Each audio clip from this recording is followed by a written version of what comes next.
Great. Okay, hi, welcome back to the podcast. And today I'm delighted to have Kim Ingleby with me. Hello, Kim. Hi, Jared. Hi, and you're a mind body coach with a pretty kind of eventful story, I think it's fair to say. So, I always start these things at the beginning, essentially, by sort of saying, can you talk a little bit about your upbringing and how you think that might have influenced where you are today, essentially? Okay, that's a great starting question, and hello to all your audience, and thank you for having me on your podcast. I've run my business for 25 years now, and my upbringing, although the accent's gone, I was born in Scotland, but I have family in Israel and Zimbabwe, and now America. So my sort of background was outside on a farm in a very remote area. And I think just fundamentally, I found school quite hard, and just like confidence and just finding my place in the world. And as I went through high school, my PE teacher, he said to me, what are you going to do? And I did my PE project on horse riding fitness, and he said, "Oh, that you won't get anybody writing back to you, and nothing will come together from that." And this is years ago. And an Olympic rider wrote back to me and said, "Oh yeah, riders do need to be fit, but we don't really pay much attention to that. It's just the horses, and often we get really nervous, but we focus on the horse." And it was just really fascinating because obviously now, rider fitness and horse rider, the mental side as well, is really important, as it is for any sport in life. But just then I just thought, oh, I really want to help people be confident and be well. And so the concept of energize probably came to me when I was about 16 or 17. And the energize part is the wellness for the human inside and out, mind and body, and confidence. And the performance is then how you actually unlock your potential and live your best life. There's so many chapters to my life, like there is to everybody's, but that's a brief summary. Yeah, no, I was reading through your on your website, the kimingleby.co.uk website. I was reading about your life story, and I was thinking, gee, quite a lot of stuff going on, basically. And so you, one of the things that I picked up on about your early years was bullying. What do you Yes. want to? Yeah. Do you want to talk a little bit about how that's kind of played into the story? It's sort of a term that's like lots of people have been affected by bullying in different ways. But yeah, at school, I find it really hard, and I did experience that at many stages. And I think, yeah, that's definitely shaped how I run my business and why I do what I do, and why I have, I think, the empathy to relate to people as well as the professional skills and training. Because it just took me to places where I really doubted myself. I didn't have the confidence. I didn't want to kind of really be present, like be seen, because of, the different types of bullying and things that I was experiencing.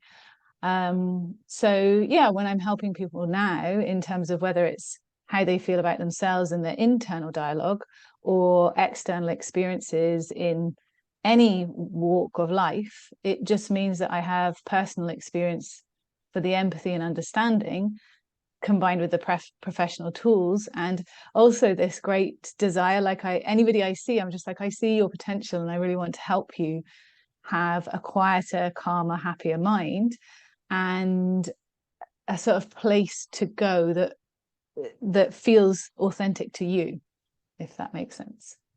Yeah, absolutely. Yeah. I think you find a lot of people in the coaching world, of all kind of hues, seem to have had a trauma in their sort of past life, which has kind of informed what they want to do now. Does that make sense?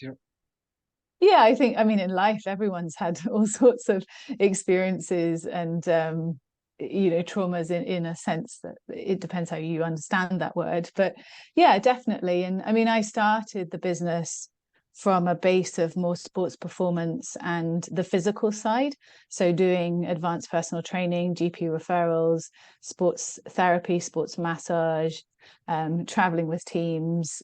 So my style of coaching is very much mind and body in terms of training, and also knowing that synergy of how wellness can, or lack of wellness, can really affect our body and our mood and our brains and our nervous system. And so it's a blend of two, and I think everyone has a life story. And so yeah, my whole mission is just to help people not be limited by the stressful experiences that have happened in their life, but to help them understand it. And then if they have, say, burnout, overwhelm, trauma, to almost not normalize it, but say that there is a way through, but it takes a bit of patience and a bit of commitment and a bit of courage. Yeah, sure. That's everything we've spoken about so far has got very sort of sports based theme running through it. And you were actually an athlete, weren't you? Yeah, I mean, sports based, but it's open. I mean, everybody I work with is all ages. So from about 12 years old, my oldest client is 86. And I'd say half my business is around like men and women, just everyday people. I mean, we're all sort of everyday people. And then half is more performance and adventure, and that performance side, whether that's business or sport. As an athlete, yes, I rode horses professionally. I answered a little advert in the Scottish Farmer, I think it was, and wrote to somebody and ended up being a working pupil for them, and rode and competed horses. And then when that time came to an end, I did triathlon, and got a bike and was truly rubbish, and then got better and then competed for age group triathlon. And then I evolved into doing sort of more charity based marathons around the world, and doing charity work and adventure marathons. And along the way, I've had injuries and illness and life chaos like everyone has. And so now when I'm working with people, there's the performance angle, but there's also, if you're someone listening thinking, oh, I'd like to do my first 10K or 5K, or I just want to get more active, I really, really love helping that audience, and that person. And, we all work a lot more online. So like postural things are a problem, and digital time affecting sleep. And all of those things can be really hard. So yes, I work with anyone who wants to improve their quality of life, basically. Which is most people you would hope, I suppose. Yeah. There's a couple of things I sort of picked up on there. Triathlon, that's about as far away from my life as I could imagine, quite frankly. Do you think do you think you have to be a special kind of person, or have certain attributes to get into that kind of stuff? Because to me that's kind of an extreme sport, if you know what I mean. Yeah, no, I love the question. Triathlon is like a chapter of my life that's a long time ago. So I kind of agree with you that I haven't done triathlon for quite a while. I don't know. I don't think you have to be a special kind of person. I just think you have to have that curiosity of like, I'd like to give it a go. And there are all sorts of triathlons. So it's much more accessible now to do a beginner triathlon, which is perhaps a 200-meter swim in a pool, and then a 10K bike on any type of bike, and maybe a 2.5K run, which might sound quite a lot, but the reward that you get from doing that can be great. The limit for triathlon for most people is, obviously equipment, and that is a little bit of a cost. Some events now you can hire bikes, and then obviously learning how to swim. But I think it's a really great question, because people have this limit in their mind of, same with, say, running or going to the gym or anything, that you need to look a certain way before you do what you do. And I'm aware of how I look. And so it's sometimes people think, oh, you also don't understand, but it's really interesting. It's about finding your motivation and your place of happiness and what brings you enjoyment. And so I'm like, if you're intrigued and curious about doing a triathlon or a charity marathon, it's like, have a chat, because I'm known for like helping people with medical conditions or short of time do the different plan that doesn't take so much time, that gets you to the finish line. But I always say, it's like, what's your why? Like, why do you want to do it? And actually, if you just want to go for a walk in nature and be by the sea, or try and climb a mountain, or just walk around your block and have some fresh air and be able to play with your children, grandchildren, get off the floor more easily, out of bed, out of your car more easily, like that's just as valuable and necessary for sort of quality of life. So I mean, a special person, I think you need a certain mindset if you want to do the big stuff the whole time. And you then need a discussion around like the priorities in your life, because it takes a lot of time. And so often I'll talk to people about, if you want to do this seriously for a time, or you want to do 2 or 3 back to back, like that might impact relationships, or, fun time or rest time. And, how's your health before we begin, and what's your motivation? So kind of look at it all. Yeah, yeah. And you did adventure marathons. I've never heard of them, I've got to say. What are they? I love it. Adventure marathons is probably, I've just coined the term of like it's a Okay, marathon right, yeah. in a remote place that's an adventure. And so it absolutely is an adventure. And they have become, pre-pandemic, they were sort of my holiday, inverted commas. So I would go to somewhere like Sierra Leone and work with a charity for 2 or 3 weeks on the ground. So Sierra Leone, I worked with Street Child and did some work with them. And then at the end of the time, they run a marathon. Run is a very loose sense of the word. I was last in that marathon, and I genuinely was last, beyond last.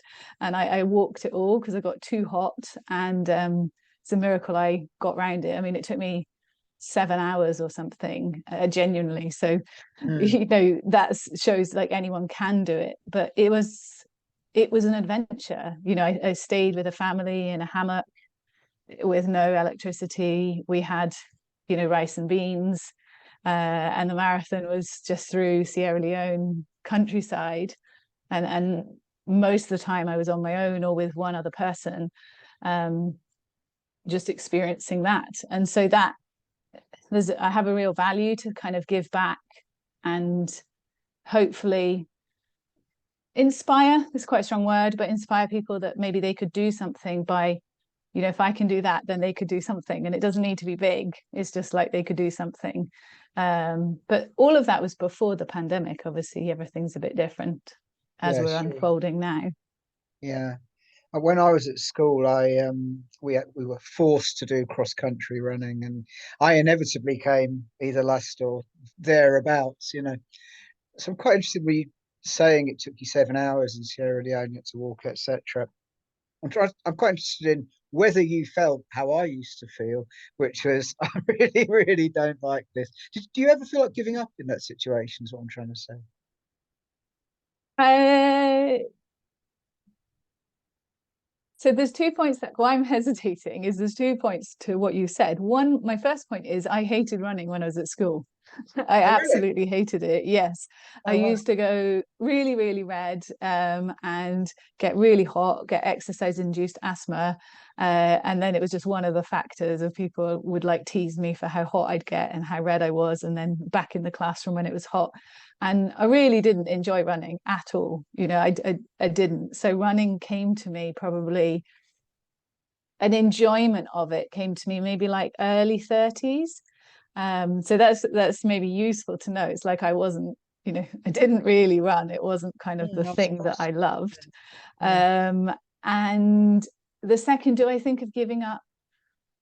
Not now, because I think the skills I have mean that I set myself up of like, how can I actually complete it? But do I have phases in the middle of it when I'm like, I feel terrible, how am I going to complete it? And then moments of like, why am I doing this? That probably happens in training. So when you're doing like a longer run, I wouldn't say I'm a natural runner. I am prone to quite a lot of injuries. And so if you're going out on a long run, yeah, I have to make myself go out on it. And halfway around, I'm like, why am I doing this? So I do have those thoughts, and I'm quite happy, to share them. And that's why I ebb and flow with what I do. I love the adventure and the experience and the countryside that you see, and what running allows you to do quite simply and say locally quite cost effectively. If you were to say, doing road racing fast and competitively, I work with some people that do that. But for me, I'd be more like yourself and with what you said and go, oh no, that doesn't bring me joy. So it's like, what actually brings you joy and what's your motivator? Right. Yeah. Yeah. That's really fascinating. And then you said, I've watched your TED talk, which was really great. And I'll put a Oh, link thank you. to your TED talk, in fact, underneath this video so anyone can watch it. Um, and you said you caught some virus, disease, whatever you'd call it, whilst you were swimming in a triathlon. Yeah, that was a chapter of, yeah, I was swimming in open water and I got some virus which is from rats, or within it's largely from rats they think, but it can come from other things in the water. And yeah, I was just really, really ill. Really ill, sort of wiped me out, and I couldn't do anything for about 3 months. And that was going from being probably the most competitive I've ever been and going out to do the Europeans for the age group GB team to within sort of like a week to 10 days not being able to do anything and was really ill. And the recovery back from that took, fully back, I'd say a couple of years. And I've done a few triathlons since, but I haven't really done many. And that was just really like a chapter in my life. And I learned a huge amount from it. And it also gave me a lot of skills to be able to help people who have had, chronic or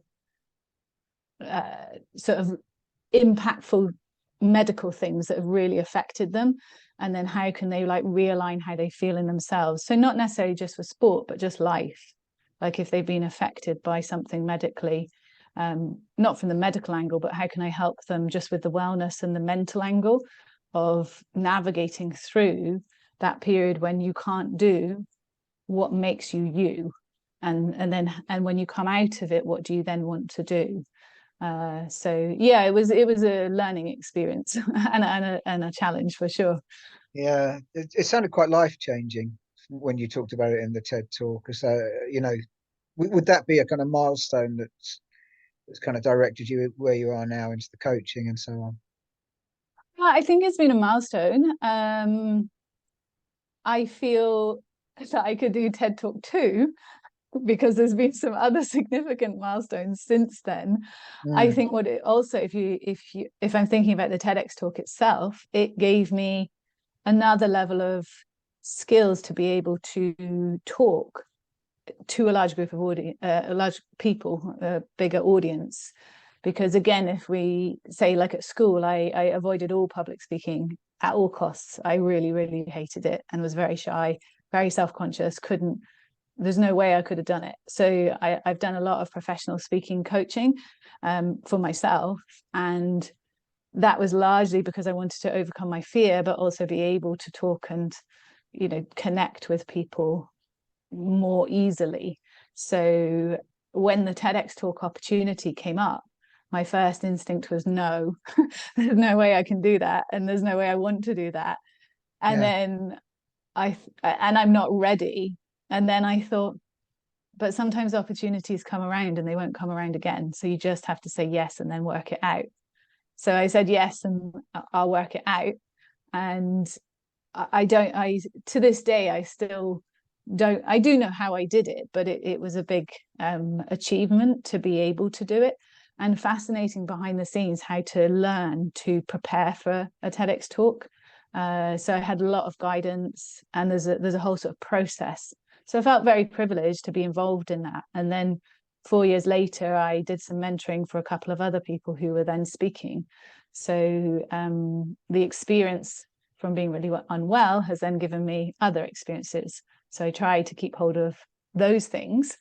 The little book I wrote came out of the TEDx talk and the experiences as well. So I think all those things in life we need to remember because they can help us as we move forwards.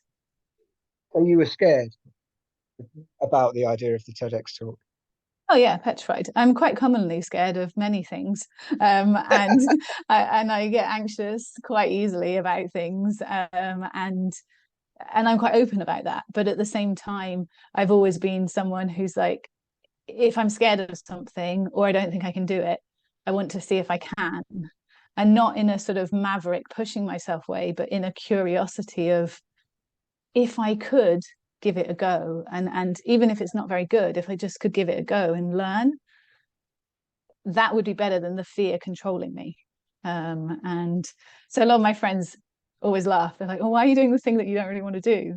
I'm like, "Because I might learn from it. I might meet some great people. I might do something differently, and I might love it."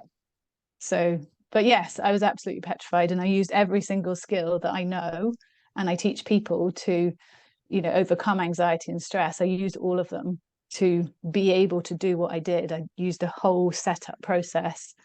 It didn't just happen. There's no way it just happened. So yeah. I'm quite curious about these skills and that process. What kind of skills are we talking about? So for that, I did a lot of writing. So writing down sort of mind maps and journaling and going through like a whole plan of sort of putting myself in the middle and going, how do I want to do my best TEDx talk? And then spider mapping out of it, the different stages, how I wanted to feel.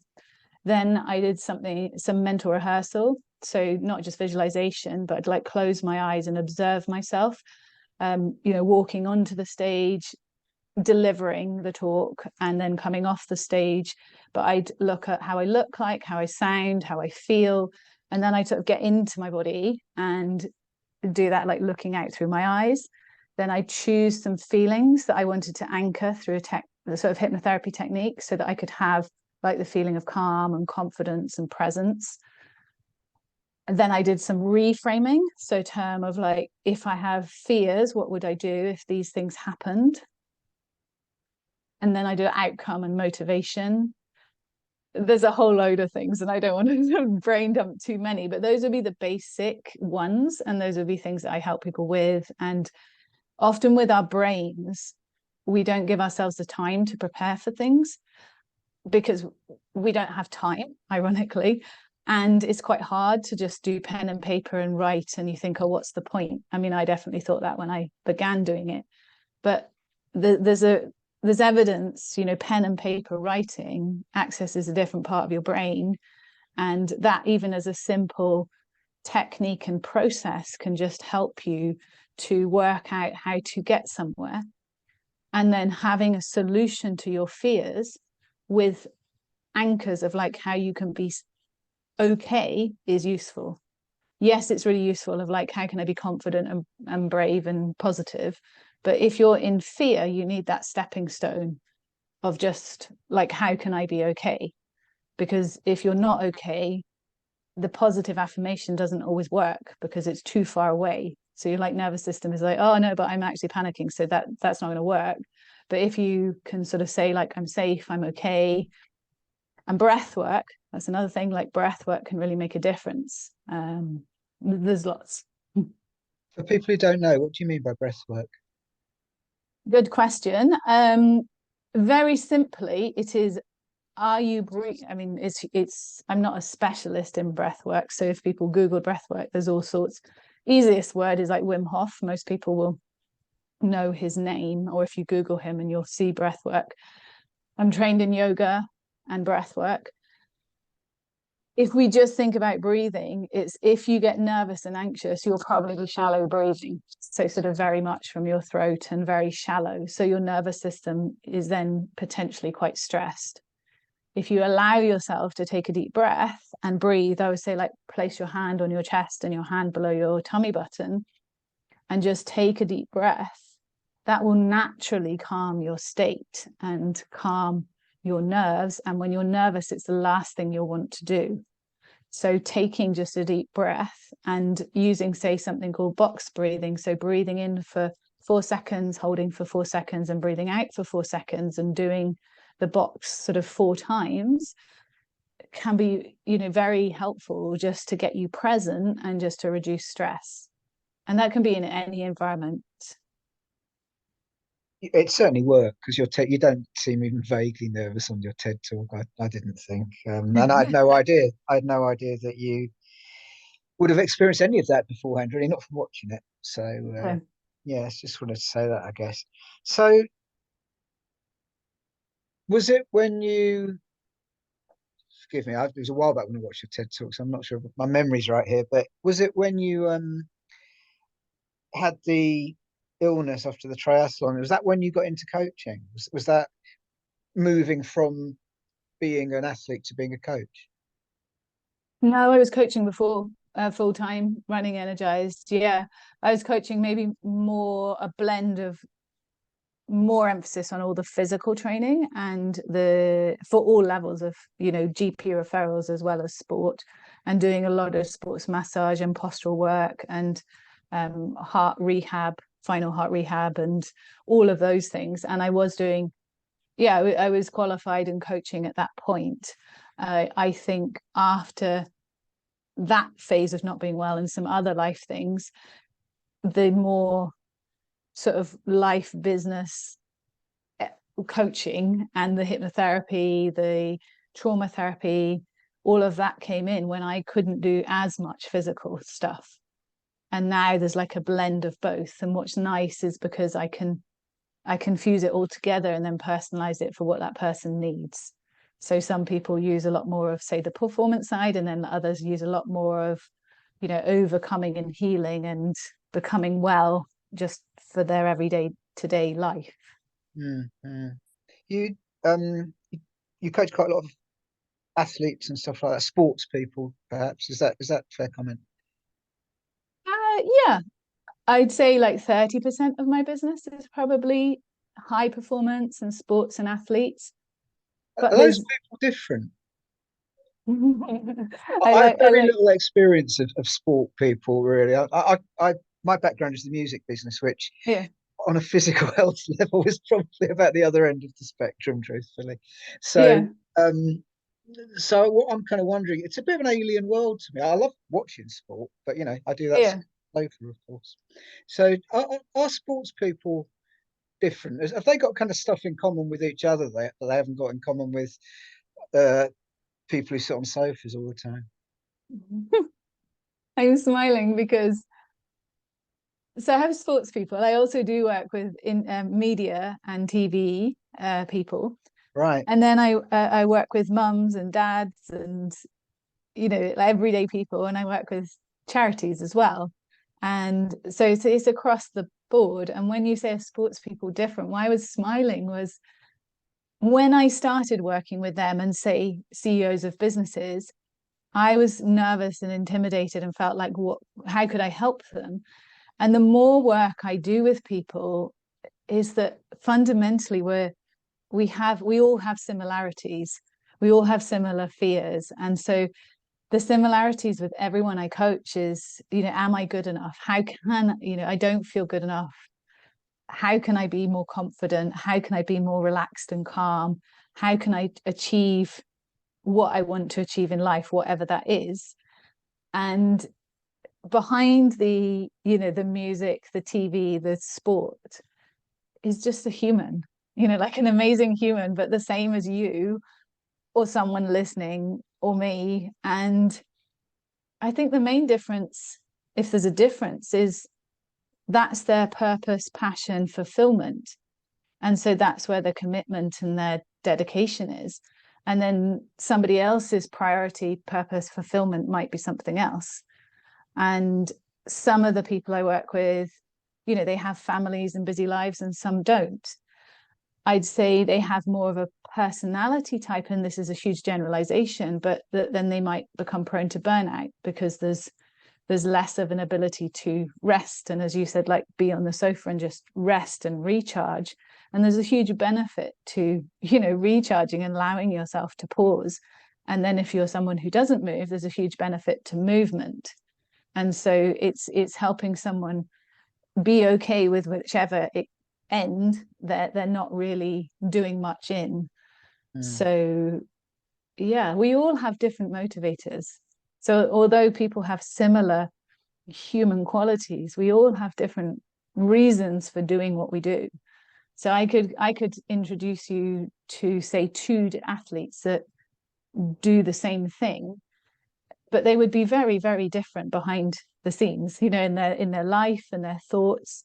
but Mm. to look at, they may perhaps look like one would think, oh, they're an athlete. But then behind the scenes, they might have completely different things that we're working with. So, yeah, I just try and take the human as they are and have no judgment or preconceptions and just take them and go, okay, so what would you like some help with? And go from there. That's really interesting because sports people do have a sort of, in my head at least, sports people have a very sort of clean living, uh, super disciplined image. When I say sports people, I mean people at the top of their sports. I'm Yeah. mainly thinking about football, really being where my interest mainly lies, and it's quite interesting the way it's gone. Certainly with football, I presume with sport generally, that the whole sort of psychological side of things has changed so much since I was younger. I mean, Mm. the days of people finishing a match and then just nipping down the pub and having 8 pints don't seem to really kind of exist anymore. And the idea of, I don't know, introducing mindfulness or anything like that into sporting people's lives would have been completely alien 30 years ago, wouldn't it? So I guess you've seen Yeah. quite a lot of change in that respect. Yes. And I think the dedication and the determination, like those words you use, that's probably there, but it's there for you, I'm sure, in other areas of like your life or your work and your family, or whatever situation someone's listening, I'm sure they have that dedication in an area. When it's in sport, yes, now in a lot of high performance sport, there's a lot of pressure in a way, because there's so many facets. It's like, have you done your stretching? Have you done your meditation? How's your nutrition? How's your mental state? So it's a lot more balanced, but then there's a lot more that's also like using the time. And then there's a lot more pressure with the different like social media streams and television, the expectation, the judgment. And so sometimes I'm working with people in TV, media, sports, life. It could be the teenager I'm working with that's suffering the same thing, but on social media. So some form of like bullying or a comment that's really affected them, and how do they manage that? And so that's where it's like just full circle. And I try not to go with anyone I work with. I'm like, wow, what they do is amazing, but whoever they are, it's amazing. And then listen to the human aspect of what do you need support with. But yes, sports evolved massively. If I go back to like the PE teacher saying, oh, I'm not sure you could probably do your business, but he was really supportive and really inspiring man, and I'm grateful to him as my PE teacher. But it just shows that, as you said, 30 years on, everything that I did in that little PE project is now mainstream, normal uh, sort of services that athletes have. So yeah, it's funny. I wonder where it will all end up. But yeah, mental wellness is really important for everyone, and Yeah, physical sure, wellness. sure. Well, what got you into coaching in the first place? What gave you the idea that that's what you wanted to do? Yeah, I think it's, like I said at the beginning, very much to do with that twofold of not having the confidence in myself, and then seeing the possibilities in life that people could take, but they didn't take it because of, a fear of failure or fear of success or a lack of support. So it had always been there, really, right from, I don't think coaching, well, I don't think, I know coaching wasn't really much of a thing when I was looking at courses and things. And I do remember my dad sort of saying, oh, I'm not really sure, like maybe do just a business degree or something first. And so I did do international business as my degree, and then after that I did a personal training, sports therapy and coaching course, and it was one of two available in the UK, and it took a year. And now there's thousands, from like a weekend to 2, 3, 4 years. And so yeah, it's been a lifelong journey of learning, which I absolutely love. I love learning and increasing my knowledge to add value for anyone I'm lucky to work with, and just to increase my understanding of like the human being, body, mind, because I find it fascinating. Yeah, that's really interesting. So you've written a book as well, haven't you? 52 Ways to Feel Good. It is a very little 4 line a page book. Okay. Yes. Yeah. It's where's the yeah, I need to send you a copy, Jared, but it's literally like this. So it has 4 lines a page, and it's had a kind of life of its own. So I say I was going to write my big book, as I call it, sort of my proper book. And much like the TEDx talk, I didn't have a clue what I was going to do. Started writing and realized that I wasn't ready and experienced enough, and I wasn't able to kind of bring it together in my brain and put it onto paper in a cohesive way. So, but I said, right, I'm going to write a book. So this book came together from that, and I wrote it through my last dog, who was a rescue dog. My current one is also, and yeah, it's just had a life of its own. Sort of business teams have it, sports teams have it, kids, grandparents, and I think it often ends up in the loo, as in next to the in the bathroom where people have a look, or in a kit bag, or on a kitchen table, because it's very much like open a page and read it, and it helps you just it's just very simple tips for mind and body wellness, that's accessible to anyone. I mean, and it goes thoughts and feelings, and yeah, I give all the profit to charity, and it's lovely that it's just had its own journey, and we raised quite a lot of money, sold way more than I thought. And yeah, I think you can get it on Amazon or direct from me. It's £10, and as I said, any profit goes to mental health or dogs charities. Oh, that's lovely. Yeah. Yeah. So what's your typical day look like then? I, when I was approached sports people, coming across as very sort of super disciplined and very well behaved, etc., etc. Um, that's how I think of you as well, actually. So, is your day just full of coaching? If that makes uh, it, it's I was thinking about your last comment of like super healthy and things. It's all relative, isn't it? And my day is there isn't a there isn't a typical day really. I sort of my days vary. Some days, yes, I chunk my days to be more productive. So some days are full of coaching and like a podcast interview and sort of being face out, as it were. And then some days I'm writing content, creating courses, writing articles for magazines or blogs, and writing and creating for the business. And then some days I'm now just starting to travel again, and I might be running a workshop for a school or a business or a team or friends, or offering it myself.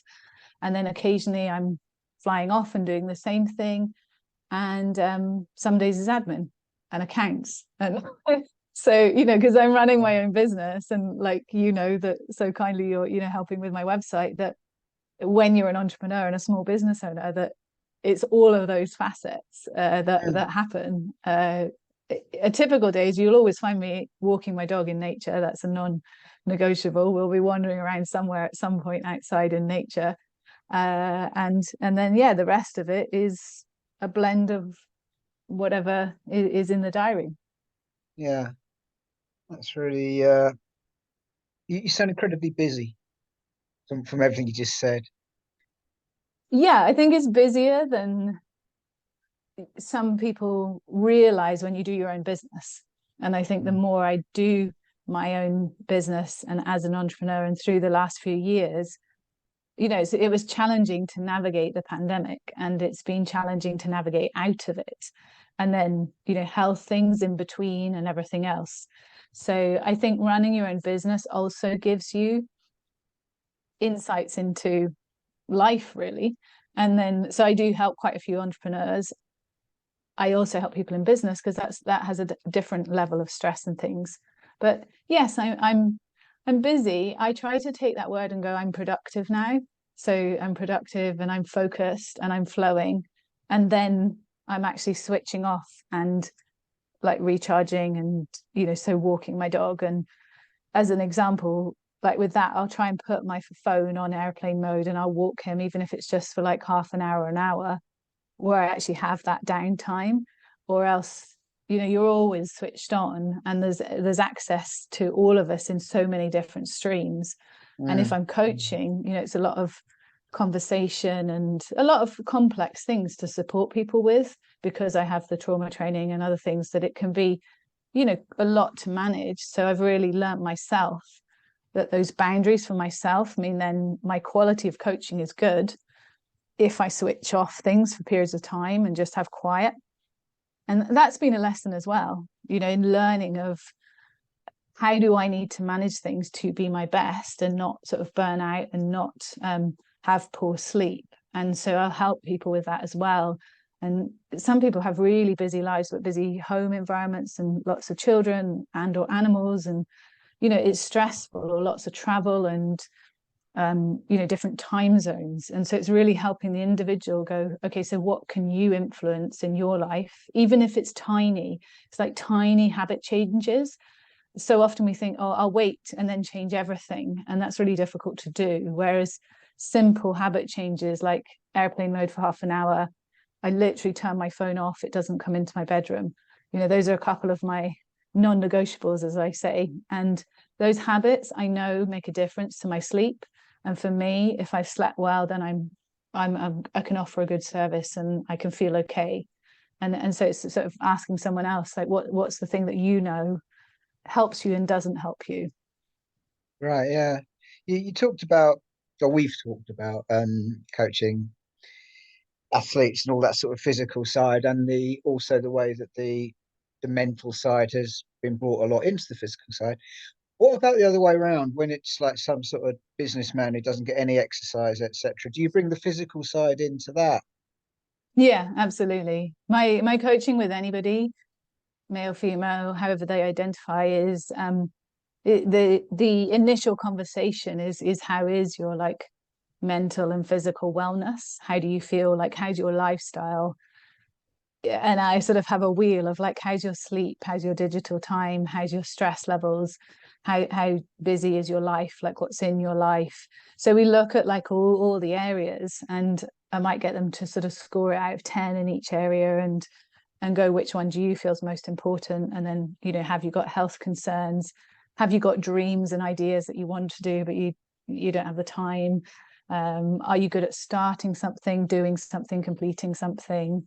And so it's really understanding like how that person works, what motivates them, and then just really compassionately and confidentially looking at like how their life is, like what is the area of resistance maybe that they've always tried to change but they can't, and we look at sort of where the resistance is.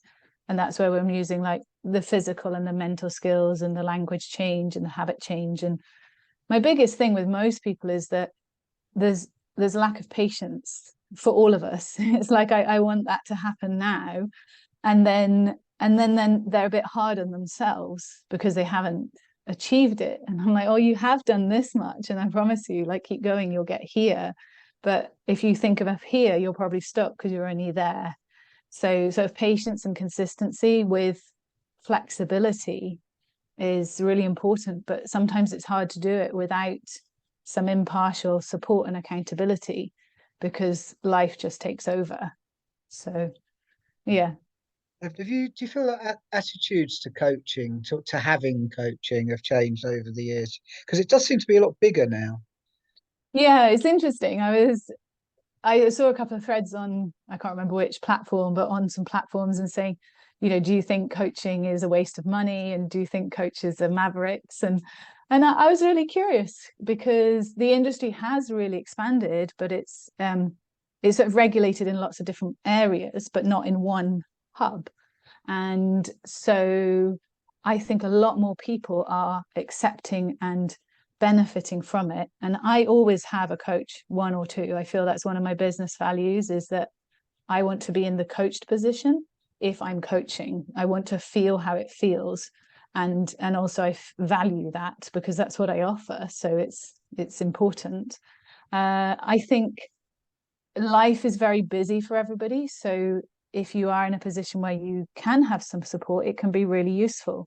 But there's a whole range, within coaching, there's a whole range of people, specializing in all sorts of different areas.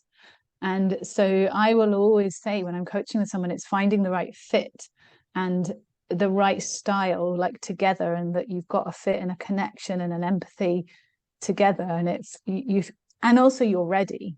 So, you know, that you actually have some time and commitment to be able to make some changes. But I think it's really valuable for a chapter of your life or consistently, and it can really make a difference. Is all your coaching local? No, not since the, well, actually, before the pandemic, I'd say maybe like 10 or 20% was around the world. And now I'd say 20% is local and the rest is literally around the world. So I probably have maybe 60 or 70% UK based. And then I have clients all over the world. I'm just thinking like Lebanon, Egypt, South Africa, Australia, LA, North Carolina, Vegas, New York, France, Germany, Switzerland. So and it's great because when I do a workshop online, I have all these people from everywhere. And I find online really hard. I'm not technical at all. And so delivering any form of quality service, I feel I'm like really behind. But what I love, and I've reframed in my brain, is like, isn't it wonderful that all these different people can connect? So I love in person, really love that. And there's a real benefit for humans to connect in real life. But I think in this new adapted way of the world, there's also great things that can happen online with coaching and great communities. Like the mentoring group I have, the community, they all help each other. I just love it. And I always feel like I'm just facilitating at times because they just really support each other. That's really cool. So was it Zoom you do then, or Yeah. yeah? Zoom, and we've got private Facebook groups and yeah, sort of courses as well. But generally it's just Zoom and recorded things if people can't make it, and then they get the recordings. But as I said, I need to improve my technical game, but it's very simple and it works. Yeah, yeah. No one had heard of Zoom before the Yeah. pandemic, really. So if people want to get in touch with you, do you want to just say a little bit about what your websites are or any other ways of getting in touch? Yeah, I mean, it's kimingleby.co.uk or energized, so ENERGISED performance.com. Those are my two websites. And on most social media, I'm at Kim Ingleby, and Kim Ingleby at Kim Ingleby. You can DM me on any of those or email me kim@energizedperformance.com. And I will happily, I love feedback from if people have taken and given the time to listen to a podcast. I love feedback, questions, just send them over and I'll get back to people. And I'd love to help anyone that would like any help. Fantastic. Well, that's been really inspiring, I think. It's also made me think I do spend quite a lot of time on the sofa, certainly compared to you. But yeah, so thank you ever so much, Kim. That's been really, really interesting. So thank you for your time. I'll thank you again off camera, so to speak, when I finish the recording. But just to recap on that, then it's kimingleby.co.uk or energizedperformance.com or at Kim Ingleby on various social medias. Yeah, that's great. Thank you, Jared, and everyone for listening. It's been a really good chat. Thank you. Cheers. Oh, where are we?